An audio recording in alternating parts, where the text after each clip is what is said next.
My name is Amy Collins, and our special guest today is Elsa Nardini. Elsa, if you want to go ahead and tell us about yourself, how long you've been in the breed, and when did you get your first dogo and your idea of a dogo, and just give us the rundown on that. Okay. Hello, everybody. I'm breeder since 25 years in the dogo. I had my first dogo at 18 years. I was 18 years old, and I began to breed maybe 3 years after. My first dogo, I took my first dogo because at this moment I was really young, and all of my friends had pure breed dogs. I had 2 little pet, no breed, you know, and I would a new dog, a pure breed, but I would a dog different. And I was already hunter in this moment, but I searched for a different dog, not classic hunting dog.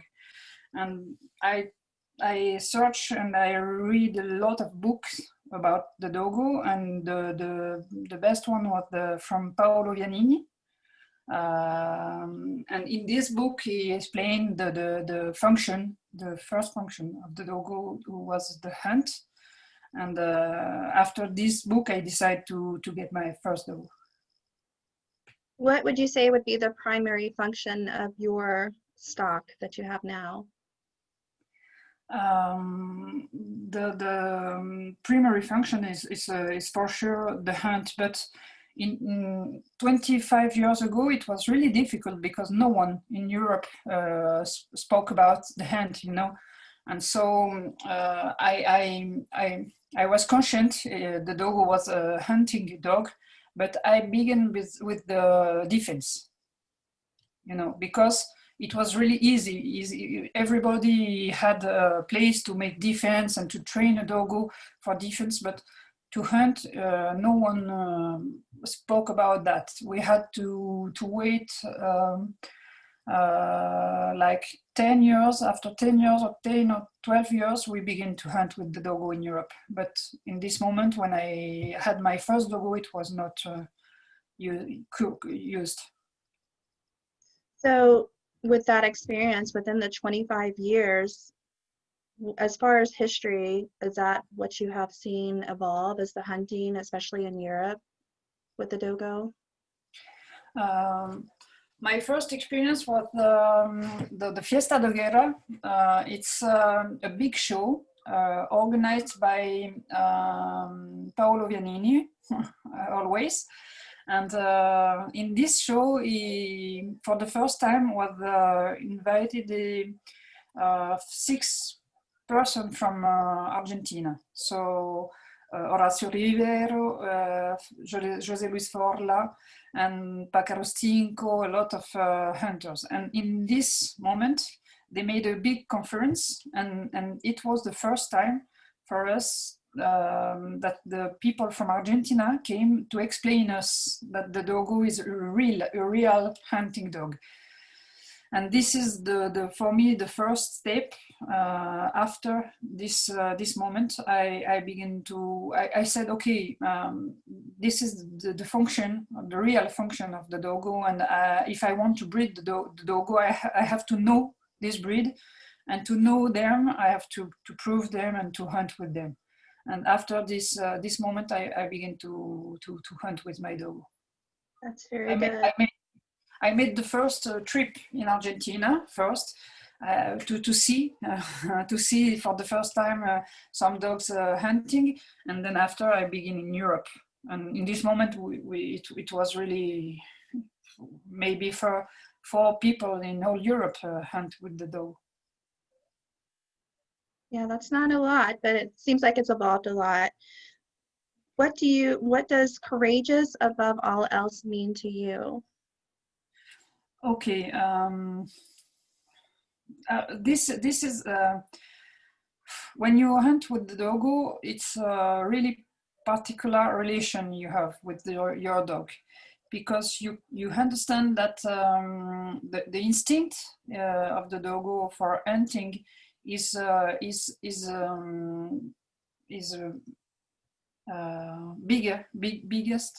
biggest than all the other instinct. And when your dog is hunting, nothing is important for him, more important than hunting. And the doggo is the only hunting dog that have to fight with the boar, you know, because I have other hunting dogs, but they just must bark to the boar, or the doggo must fight with the boar. So for me, this is the courageous of the doggo is because the fight is the most important for him, and he can lose the life in this hunt, but he always must go and never let the instinct. Very good. At what age do you start your puppies or your young dogs? What kind of exposure do you give them, and how old usually are they? For the hunting or for the? For the hunting. Okay, for the hunting, we it's very special, because I have to say that I'm breeder of doggo, but my other job is hunting. I'm professional hunting. I have professional hunting area there. So in my place, I have hall to train the doggo. I have the boars, I have the area, I have hall. So it's really easy for me to train the young dogs. Before, at the beginning, I was to train them. I began around 5 months. Now I wait like 6-7 months, because I prefer because they are stronger in the head, and when you begin with a really little puppy, sometimes is just not ready. It can be a good dog, but is not ready in the head, and I don't want now to go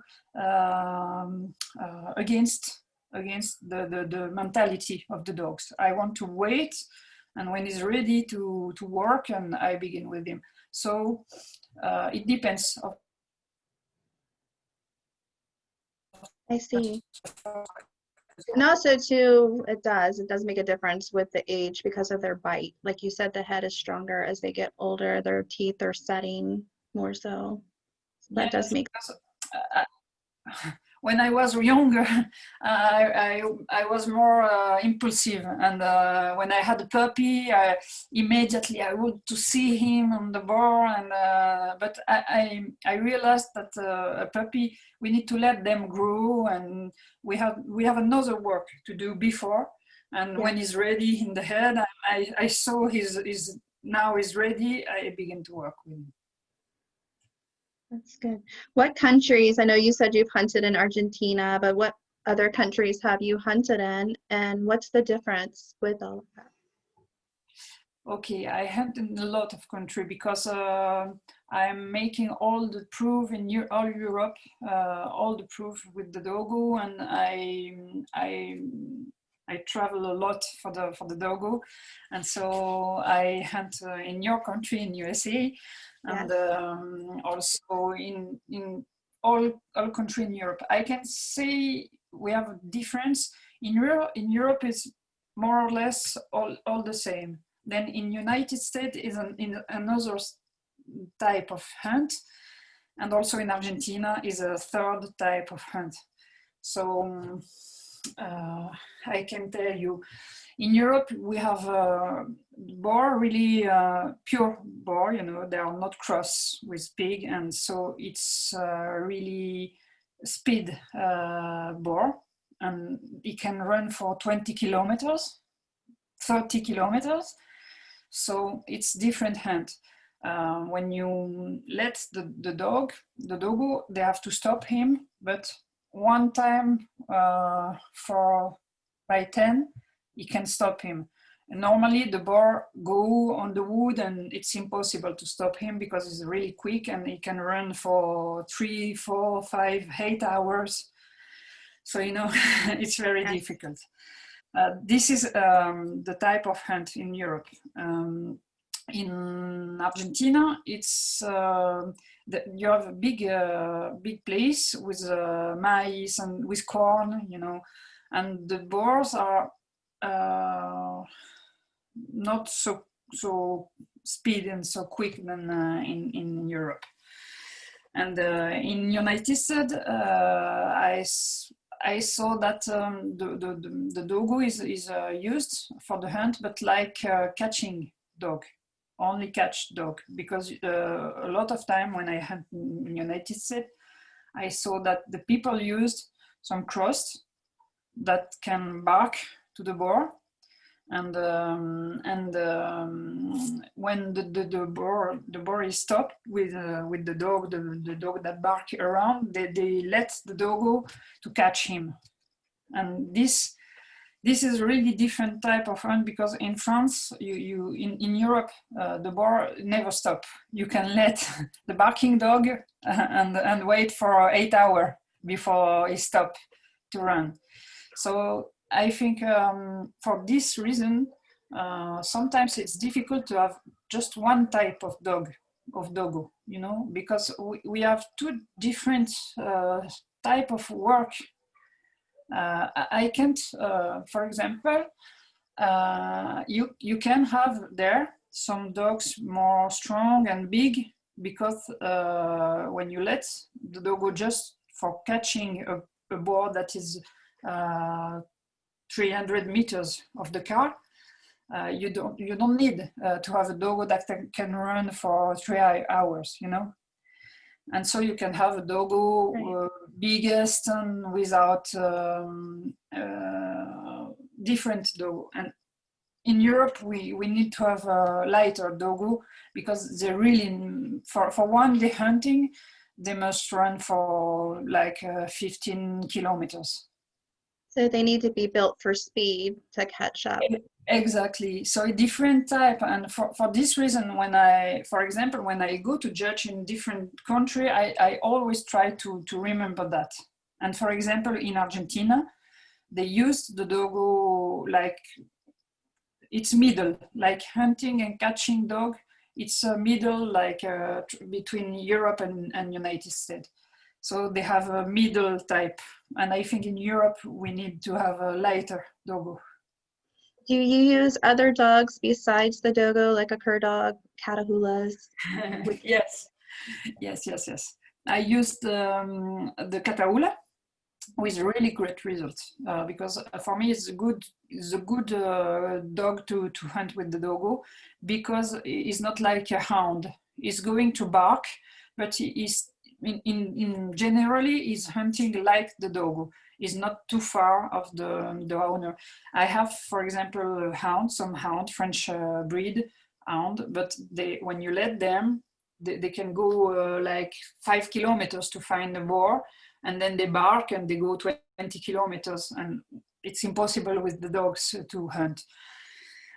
Also in Europe, we can't hunt with the car or with the quad. You know, we have to walk. You have to walk. Yes, it's forbidden to hunt with the car or something. So when you walk, you don't want to go 12 kilometers to find the boar. You can't, it's impossible. So I understand. and the wood is really closed.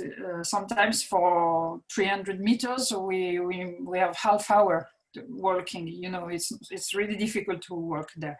So we need some dogs that bark but hunt near of the owner. And so we used the catahoula, and now we use some cross between catahoula and dogo, because we had a little bit more catch than the catahoula. Mm-hmm. And we use also, with good result now, the Rhodesian Ridgeback. It's a new experience, but it's a good dog to go with the dog. How does being on different terrain in different countries or just different parts of your area affect the dogo, and how do you condition them to work on any type of terrain that they hunt on? Okay, I'm going to speak from my hunting in my country. So here we need, for the condition, we need some dogs really lighter and with a lot of running and a lot of endurance. So we train them outside of the season. We train them, and I have here. It's always different because in my place I can hunt all the day and all the years. So I have not season, closed season and open season. When it's closed season out, I can train them inside. And we need to have a very good condition. This is important, but condition is training, is not, because some people sometimes think that if the doggo is light, they don't give food to the doggo. He's light and skin, I don't know how to tell, is light because it's not heating, you know. Yes. No, you must give good food and train him. Nutrients, good nutrients and food to help maintain and that. good training, not just have a light dog because you don't give it and it seems good condition is not good condition, is not training, is just so training is a lot of work. You must go every day to run them. We have the quad, we have the bike. So it's a lot of work, not just to have a lighter dog. Oftentimes you hear the term proven being used. Can you explain to me what that means to you and your program when one of your dogs is actually proven for the hunt? Wait a minute.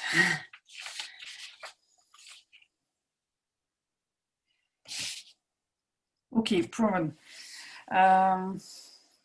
So this is for me the biggest evolution in my way to work my dogs. When I begin, I said I was really young and more and for me proven was I think only to the fight, you know. So if my dogs catch a good big boar, was able to catch a big boar, and for me it was a good doggo.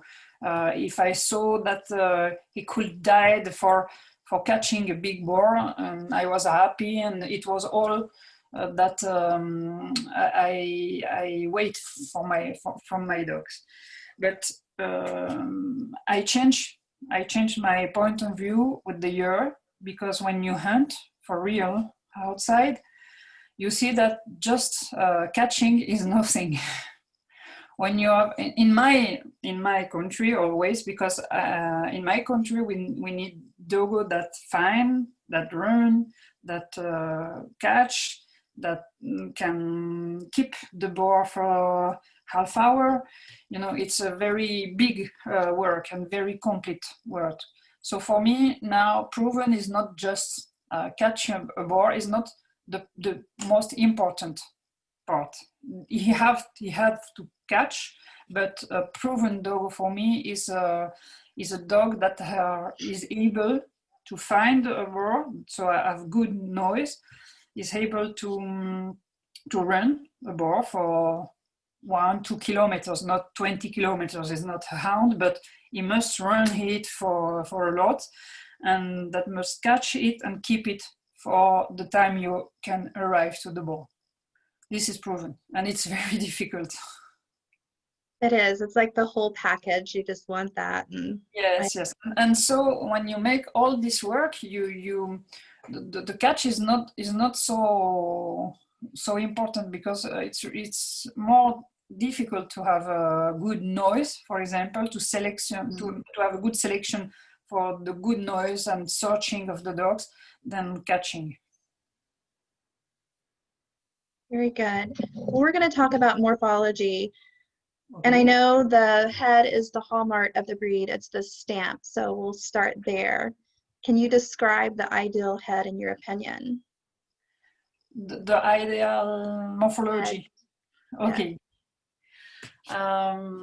So for me, the dogo, the first thing that is important in a breed is the type, because if you have not the type, you have not the breed, you know. So for me, it's important the head type of the dogo, because everything in the dogo is calculated for the function. And when you know the function, you know the type of the dogs. So, for example, the proportion of the head is important for the catching and for the running. When you have, for example, too short muzzle, the dog can't run like a middle muzzle. Okay, so for me, it's important to respect all the middle proportion of the dogs. So the dogo is not a big dog, is not a little dog, is a medium dog. And so for me, this is important. Morphology, I like a good angulation. Also a good top line. Strong top line is important. A good chest and medium bones. I see that we have a question about the bones. So Yes. if you want, I can wait or... Yes, you can go ahead and answer that one. That's fine. Okay, for me the bones is important because if you have too big bones, it's not good for the running. The dogo lose about the running, and so I think you must have medium bones, not big and not light, because light he will lose the strong of the catch. You must be strong, so medium bones for me. Very good. Yeah, we kind of skipped over that. So we discussed the bones and then also the head. The masseter muscles, I know that's kind of important to hold and grip, because Antonio says the dogo is a dog with the most grip. So also about the head, you must remember that every part of the dogo is have a function in the function. So for example, the head line, you know, when you have a line it have a function. For when you go to hunt with the dogo and you search, and the dogo has to search the boar, you can see that the I don't know how to say, the line of the dogo that is going home is important, because he can smell the wind better, like a pointer, you know. So not too much, but every part is important for the function.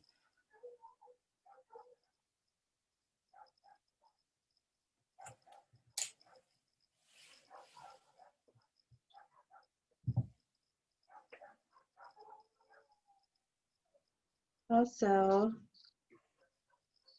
let's see, I got a little sidetracked with this one here. So we're talking about the skeletal. I know that you talked about the head and the top line is important to you too. So can you describe the proper top line from the slope, from the withers, and how it slopes down? For me, the top line, we have a lot of problem in the top line. It's very difficult to find a good top line and strong, and very, very difficult. For me, the top line is a little bit, really a little bit, I don't know how to say, sloping, you know? Like a gentle slope, sloping. Just a little bit, yes. And but she have to be straight. notes. You know, we have some problem with the top line sometimes, and I like the straight top lines and a little bit sloping, gentle sloping. Very good. So can you give us some insight on the feet? I know feet are important to a lot of breeders, some not so much. Maybe like the cat-like paws versus the longer hair-like paws. What's the benefit of splayed or flat feet versus tighter feet? Oh, sorry, I don't understand. You don't understand? Okay, so a dogo's feet. Do you prefer them to be more tight or longer toes with splayed feet where they're flat? Do you see the benefit in one versus the other? Wait a minute, because I had Okay. the question, You but had the question somewhere. It's under the bone, doesn't where the bone density question was. okay, bone, under the bone. Yeah, Okay. it should be the one where it talks about the cat-like paws versus the hair-like paws. About the toes. Yep, the toes. Okay. This is important for me. I like the short pose, you know, because when you have long, it's difficult for the dogs in the running in the when you have not a good wood, and it's difficult when you have a rock and it's difficult for him to walk. I saw that with shorter paw, it's easier for him to run. So I prefer always short, really short paw. Okay. I'm going to ask you a couple questions about showing, because I know you do that as well. Yes. How do you prepare your dogo for the show ring?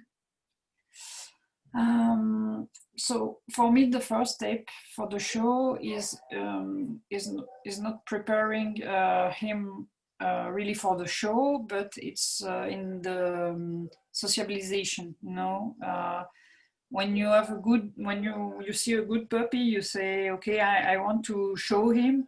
You have to prepare him to be in different situation and to be easy in this situation. So you must go out with him, and for us it's important because I'm living in the wood in a hunting area. So when you go from my place to a show place, it's really it's a different world for the dogs. And so if I don't prepare them to this change, it's difficult for them. So I have to go with the puppy out and to show him different people, and to use him to be touched by different people. And this is for me the first preparation. And then when they have like 6-7 months, we begin to prepare them for the stay, for the movement, and to teach them that part. So yeah, that was one of the questions. So you start approximately at 6-7 months, basically, to actually, but earlier the socialization, Yes. getting them used to sight, sounds, just different environments. Yes. For me, it's important because maybe if you live with your dogs in the town, when you go in show, it's not too different because your dog is used to see people and car and to have movement around him. And my doggo, they lived in the wood, and so it's important for them, this preparation. And so after 6-7 months, we begin to prepare them for the show. Good. What type of enrichments do you find works best for puppies while you're stacking them? Do you use baits, like bait or toys, or just nothing, just commands? What do you do? Does that make sense? We for the stacking we just work with food sometimes, Mm-hmm. and just with the voice the dog is really very sensible dog, so he understand really easy when you're happy about something. He can understand really easy.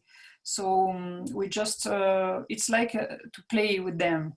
You must play with them. It must be a pleasure for them, because when you try to do something with the dog to teach them something, you must always try to give them pleasure, because if they don't like it, you can do nothing with Not the gonna do dog. it.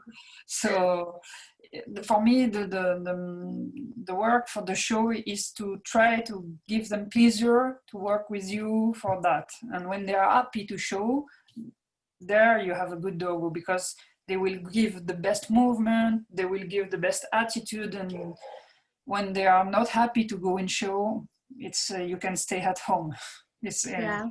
It's all about making it fun for the puppies. I know that for, yeah. yes. It's not fun, then they're not going to perform for you. Also, for me, the best preparation for the show for a puppy is to go in show, because when you go there, when you begin to go there, like 6 months, I think the first in show in Europe, in normal show, you can begin 6 months, at 6 months. And there, for the first exposition is not important the result. You must play with them, and you must show them that it's a good situation for them. It's playing with the owner, and when they're happy with that, it's okay. Just getting them used to the environment and exposure, the more the better, right? Yes. So how do you select a good prospect for showing? What do you look for when you're trying to find a dog that would take in the ring? I think this is really, I'm not a handler, I'm breeder before all. And so when I go in show, I go to show my work, So when I select a dog to go for going in show, I select the dog that is what I want in my kennel, I'm not thinking about okay, for this judge, or now in this moment the judge like the big dogs. No, I say this dog is what I like for my selection, for my kennel, for my breeding, and I want to show this dog to the world. It's not so. Sometimes I go with dogs different of the other, but I go with the dogs that is more representing my kennel. This is my way to select the dogs. Sometimes I have maybe a better dog to go in show, but I want to show the one that I like for me, like a breeder. That's very good. And since you're a breeder, first and foremost, how do you choose a stud dog and/or a brood bitch? What qualities, traits must they possess before you make that selection to breed one of your dogs? How can I choose? How I choose a dog for my selection? Yeah. This is a very important question. I think I have one of the biggest kennel in Europe and maybe in the world for the number, because we have here like 55 dogo. And I think it's the way we make the selection in this one. We make like 10, between 10 and 15 liter by year. And we keep in every liter, because when I make a liter, is not to sell, is for me, is for my selection, and it's because I think that I can have something in this liter. So for every liter, we keep 1 or 2 puppies for us, for the kennel. So at the end of the year, we have like 20 puppies between 2 months and 8 months. And then the year after, we begin the selection of these 20 puppies. The first selection is on morphology, because if a dog have not the morphology I'm searching in my kennel, I'm not interested to breed him. The second selection is the work. So at between 8 and 10 months, we work with them, and we keep the dogs that work like we want in the kennel. And the last step is the health. So around 1 year, we make all the health tests, dysplasia and all the health tests. And then to say you after 1 year, these 20 puppies, we keep maybe 1 or 2 after this selection. So it's very hard selection, and but we are really fortunate that we can have so much dogs and make a so big selection, because when you can have only 1 litter by year, it's really slow. For me, it's very difficult, and very that in this litter, this only 1 liter you make, you can have the dog good for the breeding. Yeah, that seems like that's a lot of work, and that's very passionate that you have. And you said that you do health testing, so that's great. What all do you do with your health testing? What you do, the hips and the bear, and is there any other health testing that you recommend for the breed? I didn't say, but every puppy are testing for the bear test. Mm-hmm. We are, I think, the only kennel in Europe. We have our own machine to test mm-hmm. the puppy. We took it in United States. And so we test. This is the first step, of course. We test all the puppy, and we never keep a puppy that is deaf from 1 or 2 years. This is the first step. Even if it's now like 10 years, I test my puppies, and I have always deaf puppies. So I think that even if you test all the puppy, you will have always some deaf puppies. So it's important to test, because if we don't test, we will have more, but it's not 100%. You will have always some deaf puppies. This is the first step. So before 2 months, we test all the puppies, and then we decide to keep when we have no problem. At 12 months, we make hips X-ray, and I don't know how to say. The elbows. Elbows also. Okay, we make hips and sometimes elbows if we see that dogs have problems, but normally you have not a lot in the doggo, but we make every time hips. It's very, very important, because now in the doggo we see there is more and more and more hips problem. Yes, especially with them hunting, you want them to be able to function and move properly. Otherwise, they'll break down. Of course, when you work with the doggo, it's the most important. If you have no good hips, right. It's not possible. So when do you determine that it's time to make an outcross and bring other blood and lines into your kennel? Okay, it's very difficult, because I think that every breeder like to work in inbreeding, in line breeding also, because it's the only way to fix your blood and your type. And when you work like that in line breeding, it's difficult to find the good dog to open your blood, because you know that, for example, my dogs now, it's 25 years. I know every parent in the pedigree. for like 8 generation. It was my dog, so I know everything that you can have in the dog. I know. I have no surprise. Everything I see in the puppy, I saw that is from this dog. That is from this dog. When you open when you open the blood from another kennel or line, you don't know what you have after the dogs you used. So I make it when the inbreeding is too close. 1 minute, please. Oh, no, you're fine. Go ahead.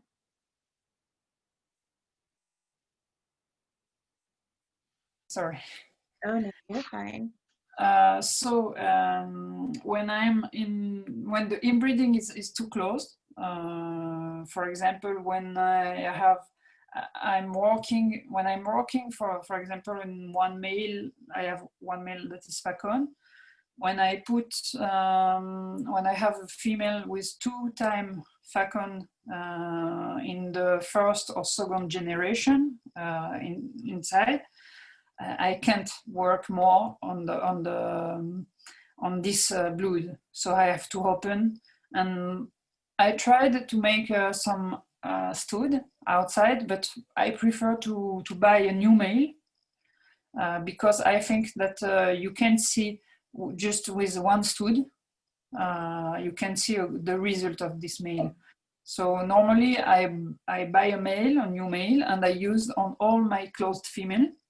And then I can have an idea if I like the result, I keep him and I keep this blood inside of my blood. If the result in few female, in 3, 4, 5 female is not good, I don't keep nothing. And a lot of time, I don't keep a lot of time. And you just move on to what you can work with next. Yeah. Yes, that's the beauty of breeding. Yes, it's very long. Do you make a lot of repeat breedings?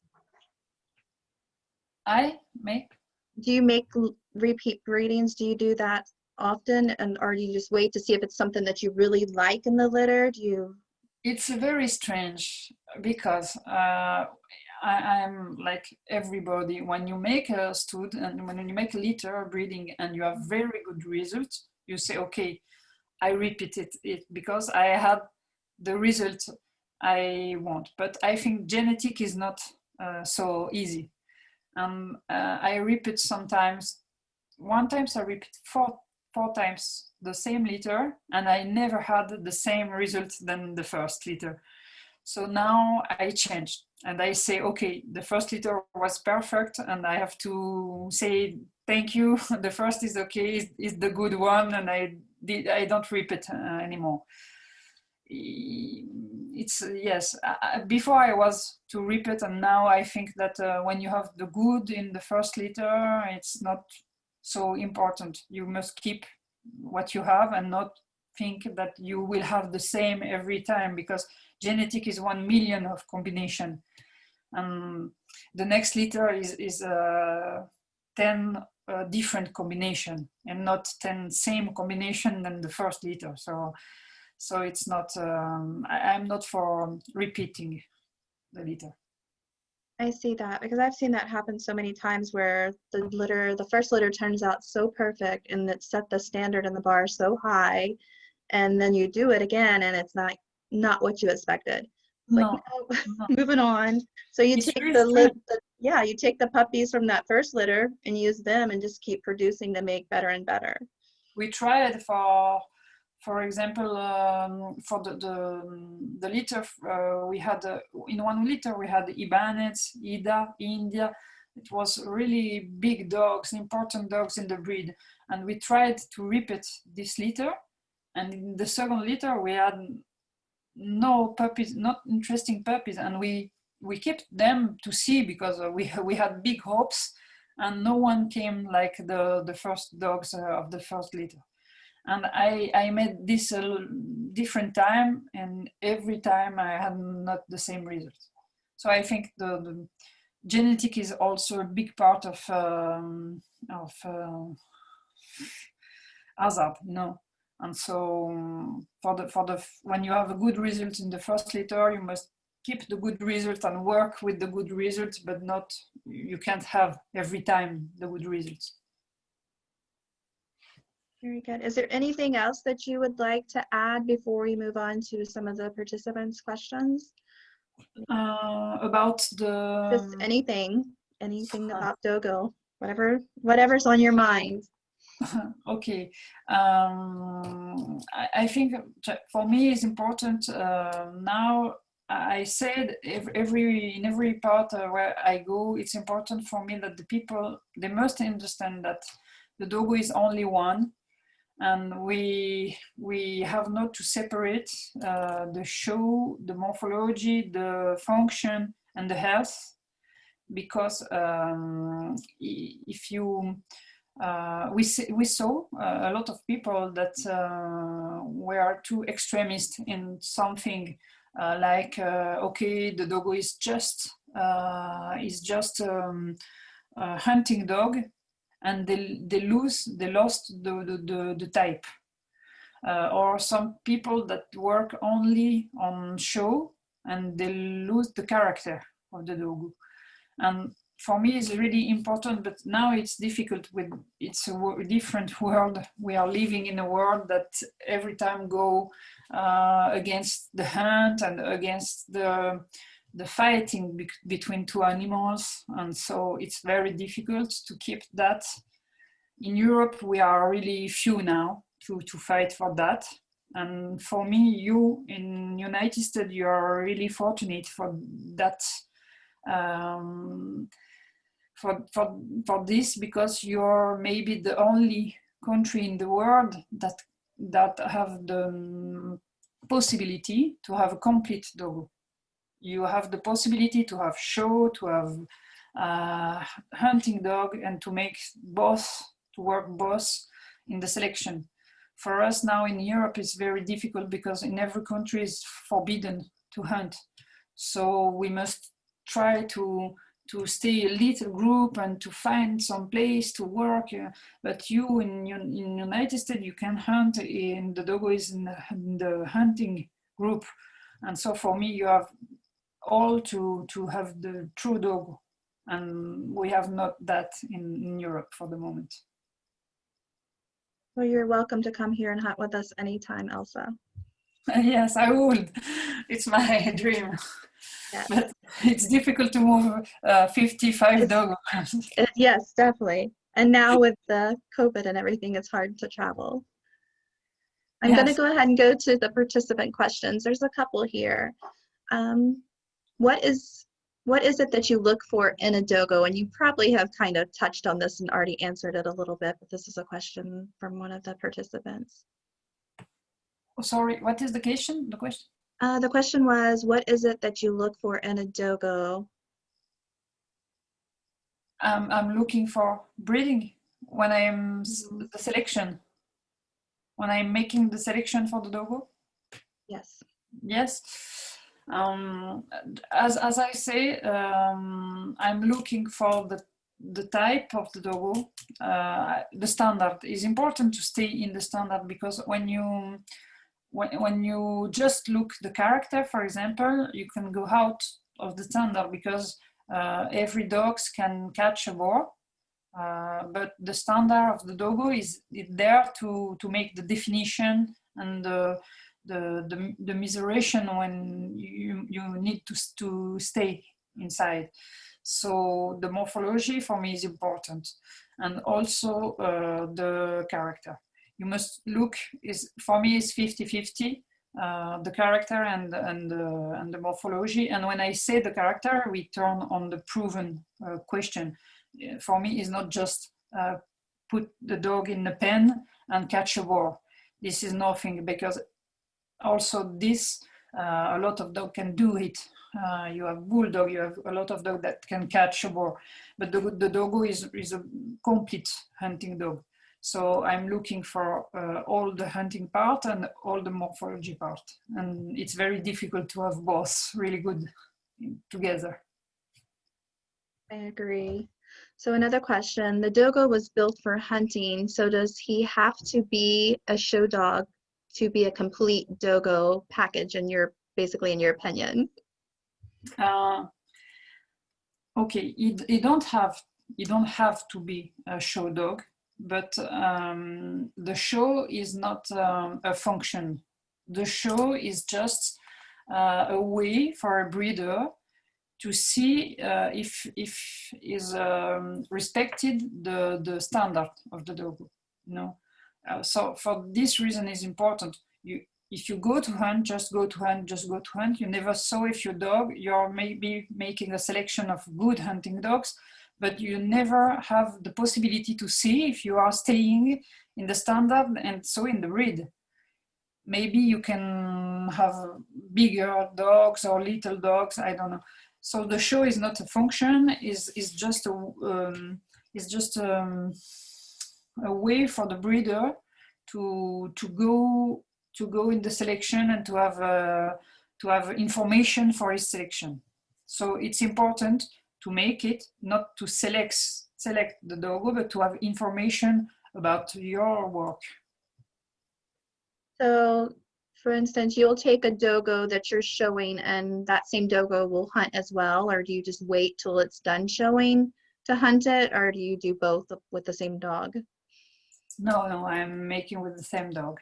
And for this reason, it's very difficult because some people said me sometimes in the past that I was really crazy because I lose some of my best dogs in hunting. But the dog must be the same.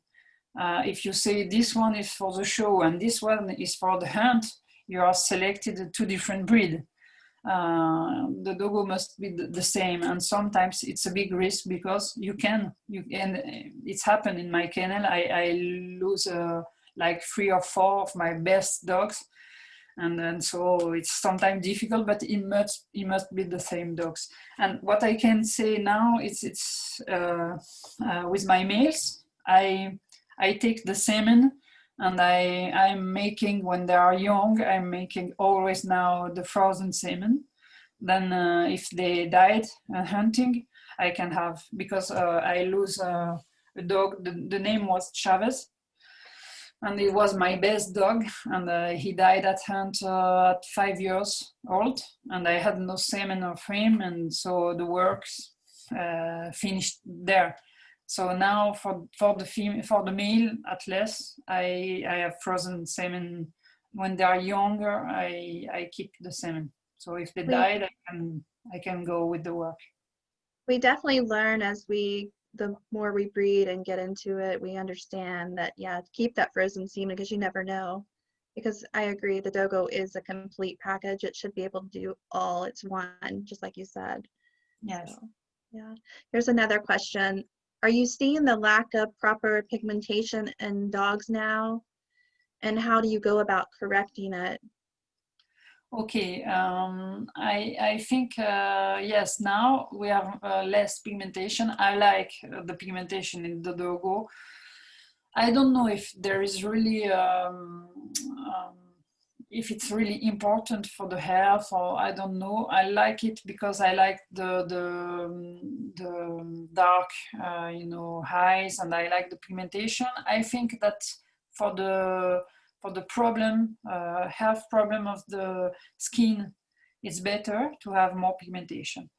I think in the last standard, in the last years, the judge don't look the pigmentation like before.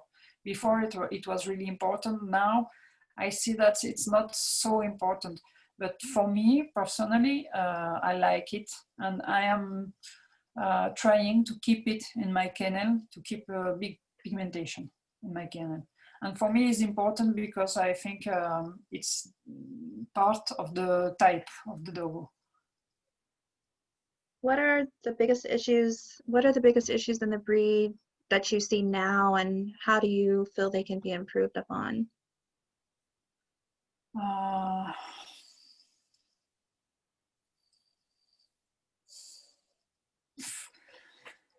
For me, the problem now, the biggest problem is maybe it's too separated people that work with the dogo and people that show dogo. And so we have different type, two different type of dogo. And I think this is the biggest problem. Also, in morphology, it's very difficult to find a really correct dog now.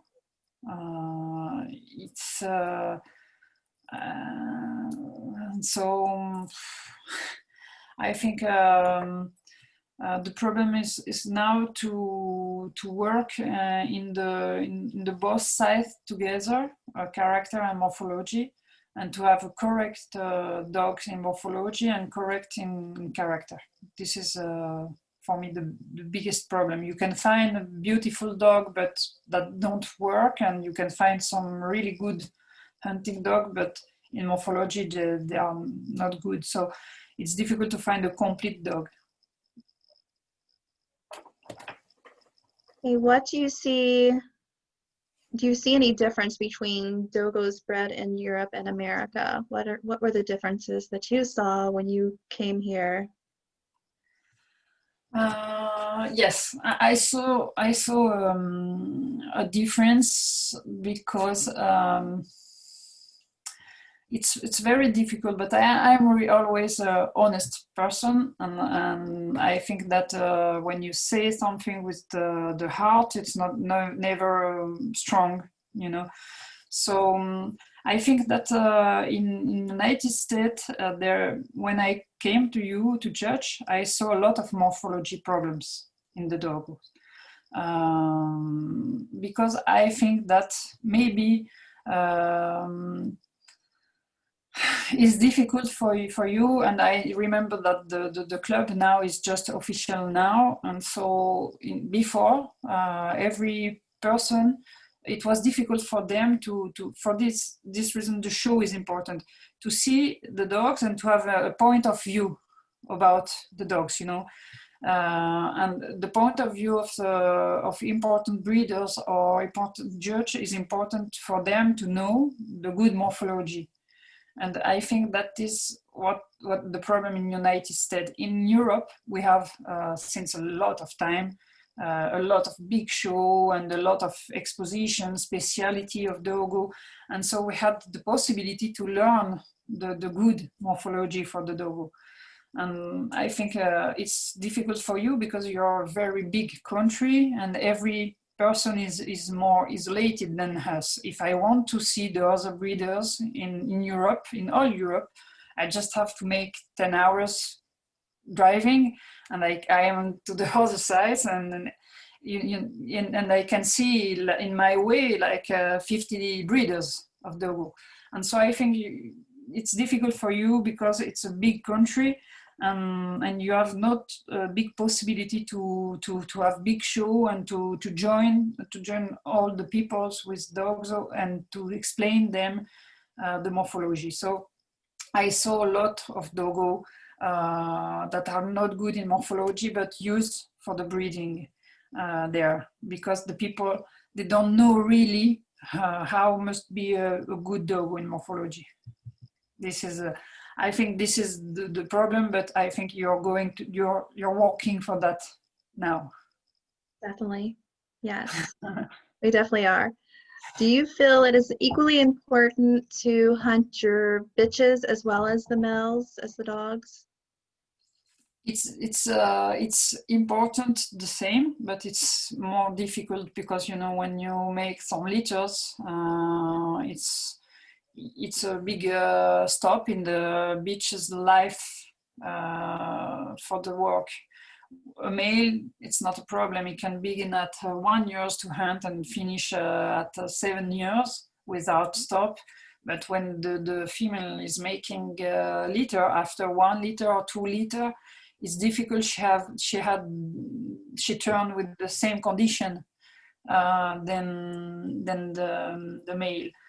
So when I begin to hunt, I prefer the female because from my opinion, they are more intelligent in searching, more. They are always, the leader of my pack was always a female, always.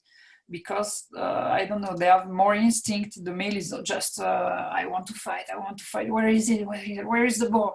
And the female is really the chef, the best, the leader of the pack. But now I'm hunting more with male, first because I have a male that can work together, and this is important also to remember that it's pack dog. So the male have to work together and not fighting together. And I work more with the male because they have a constant work. And so for the female, it's too difficult. You can have a very good female, but she have a litter, she stopped for 4 months. Then when she turns, she's not in good condition. And then, you know, it's really difficult to have a pack of female in very good condition. And now when you go with the 5, 6 male, it's easier. They are really in good condition always, and it's easier.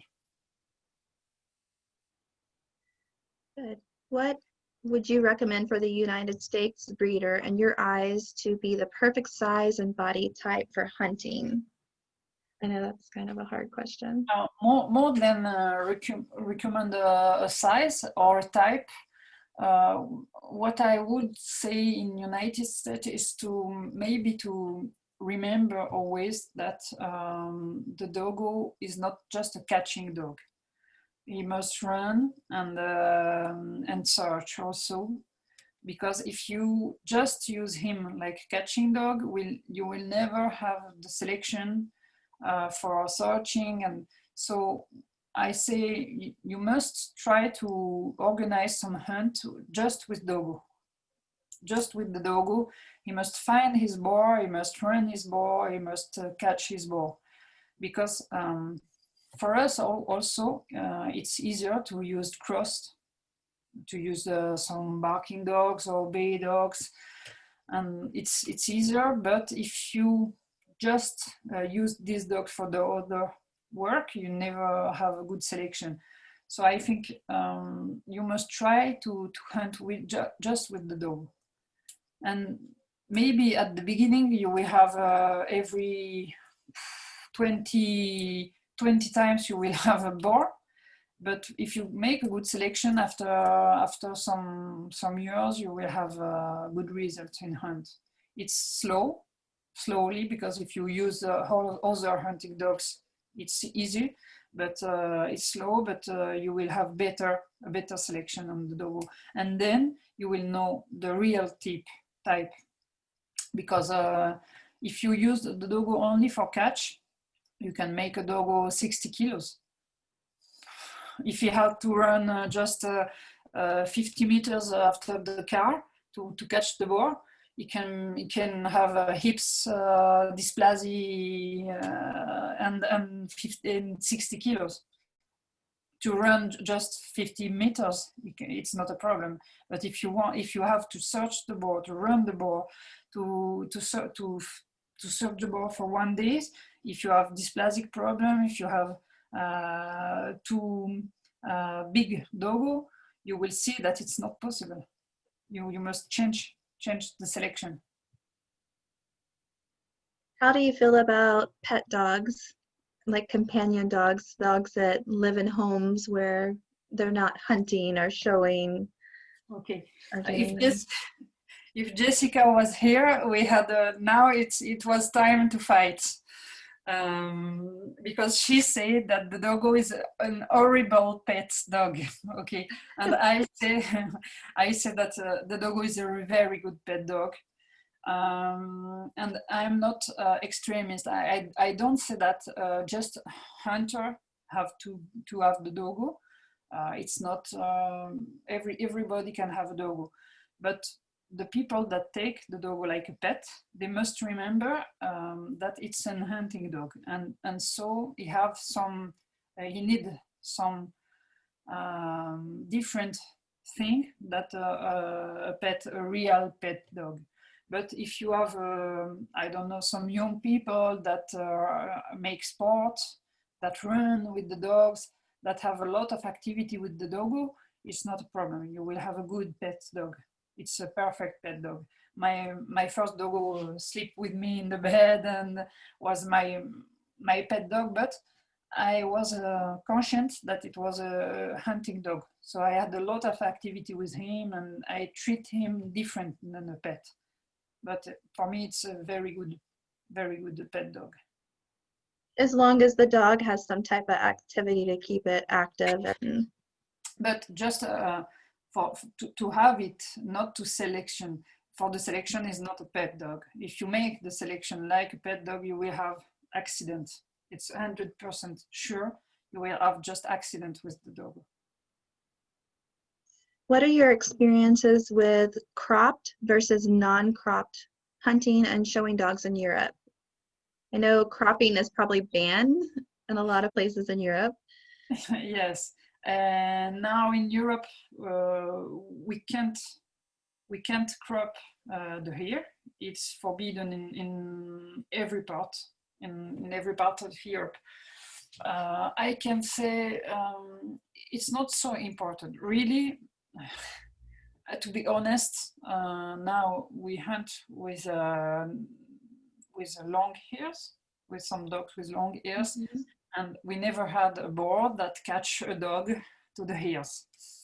We never. Sometimes we have some in the wood, some little problems to the hairs, but not important. I think it's really aesthetic to crop the hairs, and I prefer it. I grow with the short hairs, so for me it's really difficult. It's pity. I'm crying all the day for the hairs, but really for the function, it's not so important. And when you learn to see the head with the long hair, you can see a good head. It's not so a problem. And for the doggo, is not really bad because you have some breed. It's catastrophic with the long hair. The doggo is not the worst one, but it's the law. It's like the hunt. We can't go now. The world is going in this way, and so we can't. We can do nothing about. We have to do it. Right, it's just what you have to do. Yeah. So there's another question regarding the cropping. Do you find it harder to breed good ear sets now that you're not cropping as much, maybe, versus a dog that's been cropped, where the dog's ears will lay perfectly flat instead of coming up? Or it's you ask me if it's easier? Yes, that was the question. Is it easier? How hard is it to find a good dog? No. When you have some way to see the head and to see the dogs, even if it's not cropped. So it's not difficult. No, it's not different for me. There is no difference. There is difference because when I look my dogs, I'm sad, and I saw these ears, and it's not the head that I liked, and the head I shoot when I took my first doggo. We had the cropped ears, and for me the head is like that with the cropped ears. But for the selection is not so different because you have way to see the head and to understand. But it's different. It's difficult for the big international show because when you have crop hairs and not crop hairs, it's like racism. You know, it's like you have long hairs and so you're bad. And for a not used judge, maybe it's different. It's difficult to see a good head when you have long hairs. But I think in few years, all the judge will be used to judge a head with long or cropped hairs. For the moment, it's transition is a moment with transition, and you know, in a world show, for example, a big world show, if you have not cropped hairs, it's difficult to win. But I think the tendency will change in few years. it will be The opposite, right? the opposite. Yes. So do you see any allergies in the dogos that you breed, or do you have allergies, skin issues? I don't understand the word allergies. Like skin allergies where the dog has. Allergies. Oh yes, yes. This is the big problem, the biggest problem for the doggo. And for this reason, we turn on the pigmentation. I said that I think that the doggo with the big pigmentation is stronger for allergies, but there is a lot of allergies in the doggo, a lot of skin problems. This is for me the biggest health problem, and I hope that I don't know, maybe one day a university, a veterinarian university can make a some studies like in this problem for the doggo, because it's a big problem, I think, in every part of the world. Mhm. When you see the dogs in show, every breeders, everybody have problem with skin. But no one say it, so it's difficult to work. But I think if we ask everybody have problem. I say just something. We have the dogs in the kennel. They don't live at home, and we have less problem of allergies. I think that the owner that have them like pet have more problem, because they have the same defense. When you have a dog that live outside, that work, he have a big health defense and is strong. And when you have a doggo like pet, the defense for allergies is less. So I saw in my life that more the pet doggos have more problems for allergies. That's true, because I think a dog that lives outside and in the environment, their immune system builds up better, probably. And also I saw the dogs that work, that hunt, that work, that are training, have less problem, because I think in the world we live, always the same problem. We go in this pet way, in this health way, but for example, the food we give is really is always better and rich, and when you have a doggo that is not training and just eating good food, but it's too much for him, too much for the skin, and then you have problem. When you have a trained doggo, you have no problem, because he's using all the food to the activity. And I think for me, it's the first problem for allergies is too much food and no activity. What do you feed your dogs? Do you have a kibble, or do you do strictly raw? What do you feed your dogs? Feed the dogs? Okay. What kind of food? The food. I have 55 doggos and like 15 hunting, different breed hunting dogs. So I have like 70 dogs in my kennel. And so I can give I'm giving the I don't know how to say, the croquette, not meat, and I'm giving I'm working with a Royal Canin. I don't know if you have this in your United States, and I'm giving that, but it's good quality food. And I have very good result for the training, and very good result also for the skin and for the health of my dogs. And so, but I can't give the raw, for example. I can give. I have too much dogs for that. That gets expensive when you feed raw, so I can understand. Do you feed, how many times a day do you feed? Do you feed once or twice or more? Okay. In summer we feed just one time, because here I am in my place is really hot in summer, and so the dogs they don't work in this moment. It's impossible to work. It's too hot, so they eat only one times. And in winter we feed them two times. Because they work and also they live out, so they used more for the defense, and so we feed them two times, and we change the they have more food in winter. Understood. When it comes to size, do you see a lot of dogs that are too large with the big blocky heads, or either too tall, weighing too much?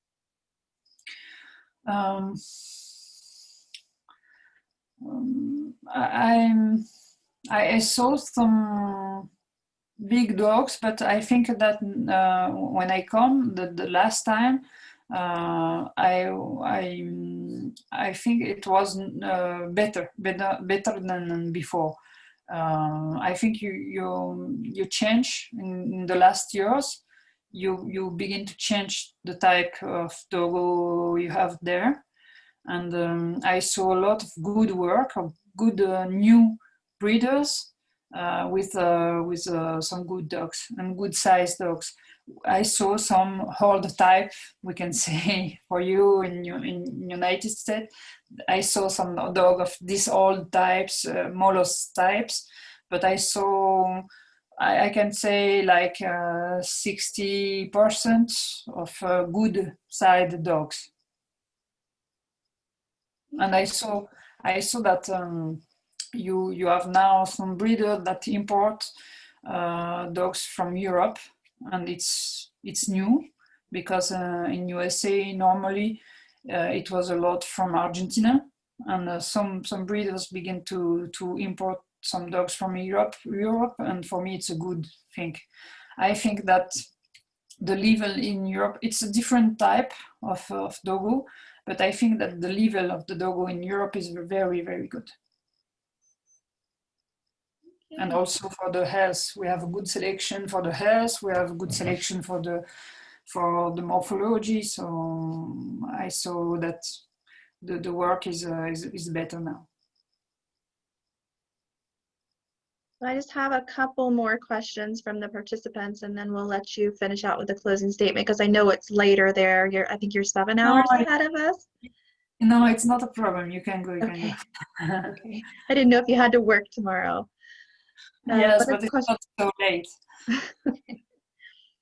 What are some of the traits? What are some of the traits you see in a puppy that will make you not willing to keep that puppy, that might not be so important as others? So I could read it again if you want me to. Yeah. Okay.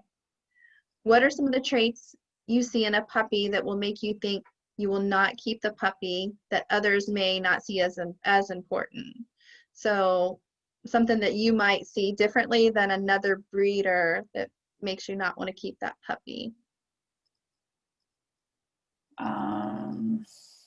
In the puppy, it's difficult to explain it, because it's a lot of times. 25 years I'm with doggo, and I have my own ID and my own type, and I'm used to see in my puppies what I'm waiting and what I want to keep on them, and I know the line also. So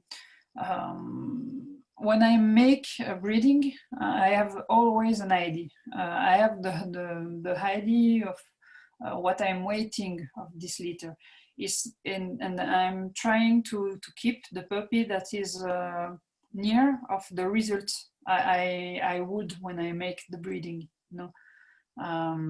For example, if I use it's really easy, and it's to make something easy, but if I want pigmentation on the female have no pigmentation, I use a male with pigmentation, and I will choose the puppy with more pigmentation. But in general, it's more complex than this. When I make a litter, I have an idea. I say, okay, I take this male, this female, and I hope to have this result. And then I look the puppies, and I try to keep the one with the best result. Okay. Last question from the participants. How do you exercise 55 dogs daily? So how is that? Is that a chore for you? Do you have like separate runs that you let them all out in, or how does that work?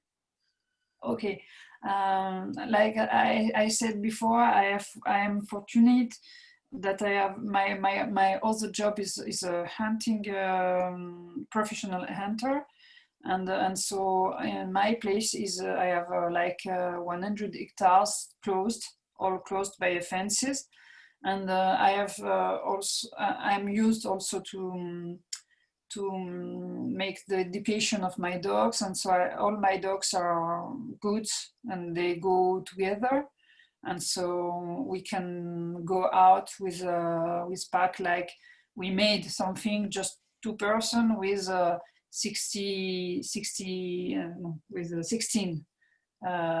dogs. They go together, and we go we try to go every 2 days with every dogs to work to make them work. But I'm fortunate because I have a lot of my place is big, and my dogs live there in the middle of the wood, and it's my wood, it's closed, and I can go when I want out, and have a beautiful life. And for this reason, I have a lot of dogs, because if I had not the possibility to work them every day and to walk them, I think I will never have a kennel, or I will never have 55 dogs. I don't want to breed to have the dog to let them closed in a kennel. It's not for me. It's not a life, and it's not for this. I breed the dog. My first pleasure is to go out with the dog, to work in the wood with the dog. This is the real life.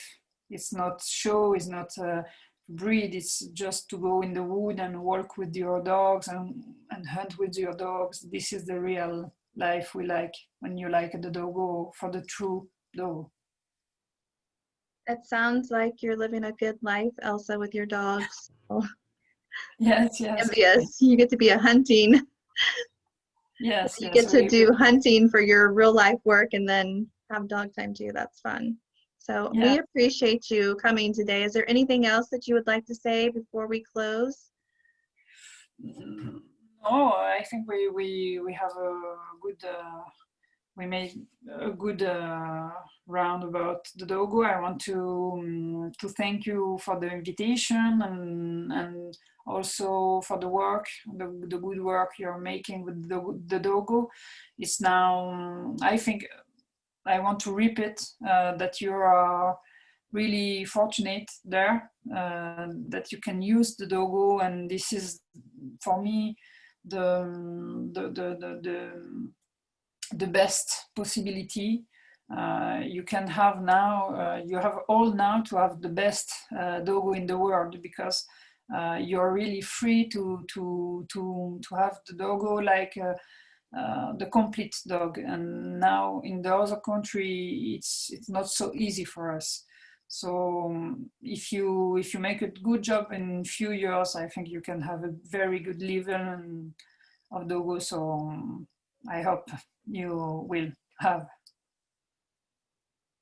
Well, it was great speaking with you again, and I hope to see you soon in the future.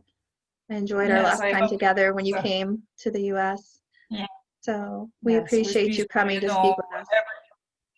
Every time it's a great pleasure, and I want to say hello to all my friends there, and I hope that everybody is okay with this problem, with this COVID problem, and I hope that in soon, really soon, we will go out, exit of this problem, and we'll turn to see in reality and not in the internet.